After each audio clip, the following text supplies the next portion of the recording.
Hi everybody. In this third video from our unit on shareholder rights and corporate governance, we'll be talking about the issue of executive compensation. So how much the top executive officers of the corporation are being paid. So this issue really dates back to the creation of the modern publicly held corporation in the late 19th century, which effectively separated ownership and control. So the individuals that own the company, which are now shareholders, and those individuals that now control the company, which are the key executives and also the board of directors to a lesser extent. Okay, so this splitting of ownership and control gave rise to the agency problem. As hired agents, managers might act to benefit themselves rather than owners. So how do you know? The agency problem is about how do you know that the agents that you've hired are going to be working in your best interest and not their own best interest? So executive compensation relates to this. On the one hand, it's an important mechanism for aligning the interests of the corporation and its shareholders with those of the top managers. But again, if it's not done properly, you worry about this agency problem, where now, because of the compensation package that's been created, executives have an incentive to do things that are in their own best interest that may not be in the best interest of the company. So how can we use executive compensation to address this agency problem? That's the question. So many critics feel that this current system of executive compensation is not working and that executive pay has become excessive. There's an organization called As You Sow, a nonprofit organization that tracks the pay of CEOs, and they don't just so they have put together this list every year of the 100 most overpaid CEOs, and it's not just about how much they get paid, but also how much they get paid relative to the return that they produce for shareholders. So are they worth the money that they're getting paid? So without going too far into the methodology, you can see here, this is their list. This is actually from 2018, but you can see more recent data too. The top overpaid CEO was according to them, As You Sow, was the CEO from Oracle, which is a local company. That person got paid $82 million. But again, the important point here is that it's not just about the total compensation, but also compensation relative to return for investors. Number 2 is the CEO from Activision Blizzard. And you can see down the list here, we see some very recognizable companies. Alphabet, which is the parent company of Google. Wynn Resorts, Stephen Wynn, this is the person profiled in the case study at the end of our chapter, and on down the list, and you can explore this on your own. So executive compensation in the United States is very high by international standards. So if we look at all chief executives in the United States, we see that the median total compensation, in other words, the middle of the distribution, that person gets paid about $17.6 million in the United States. Just think about that, $17 million, and that's the midpoint. So half of CEOs in the United States get paid more than that. Okay, and in many cases, the bulk of their pay, at least half of the pay, is coming through stock options. We'll talk a little bit more about that. So, how to structure executive compensation. So, if the one argument is that if executive compensation is tied to the stock price, that executives will work hard in ways that will produce value for the company as well as for themselves. But is this really true, is the question. What we do see, like I just mentioned, 54% of executive pay on average was performance-based, so it could be more, it could be less in particular circumstances, but on average, at least half, not more, of executive pay is based on performance, on stock options. Okay, but critics have argued that executives become so fixated on performance that they become willing to do anything to increase the stock price, even if this involves unethical actions. Now, it's hard to know exactly what to do to compensate for this or to avoid this problem.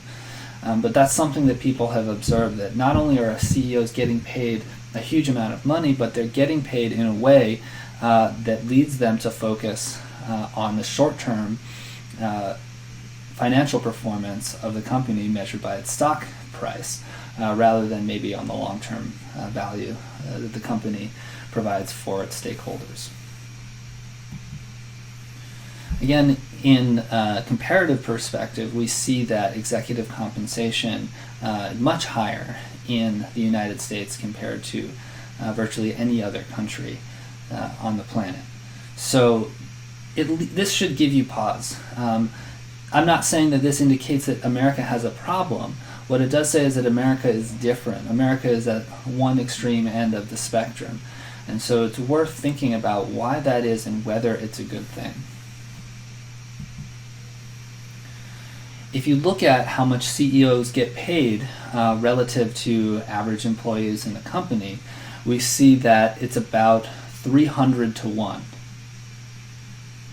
All right. Now, this could be thought of as an ethical argument for or against executive pay. Does this seem right to you? Does it seem excessive? It's hard to look at it out of context. Okay, CEOs work hard, but do they deserve 300 times the average pay? Is there some kind of cutoff? These are important questions for you to think about. But again, if we think cross-nationally, across the world, it is true that American executives are getting paid more than their counterparts in Europe, in Asia, and other places. Okay, so is that a good thing, or is this potentially a drag on American businesses? So let's look at some of the arguments for and against high executive pay.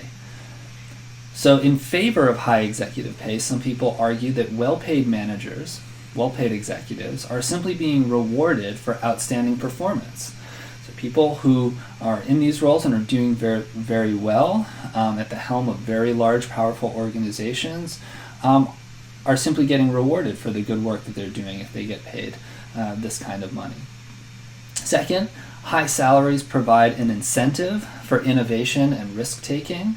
So the argument here is that if you don't offer these kinds of benefits, then perhaps you don't get people to innovate as much and to take the same kinds of risks as they would as if they weren't getting compensated very, very highly. Third, high compensation reflects a shortage of labor, that it's necessary to attract top talent. The argument here is that there just aren't that many people that are qualified to be the CEO of a large multinational corporation. And so what does it take among this smaller pool of, to get the best person, among this smaller pool of qualified applicants? Okay, so if that's true, that not many individuals are capable of running today's large, complex organizations, then perhaps we shouldn't be surprised that the people that we do find who are capable of being in these roles are asking for or are able to attract these high compensation packages. On the flip side of the argument, some of the arguments against high executive pay.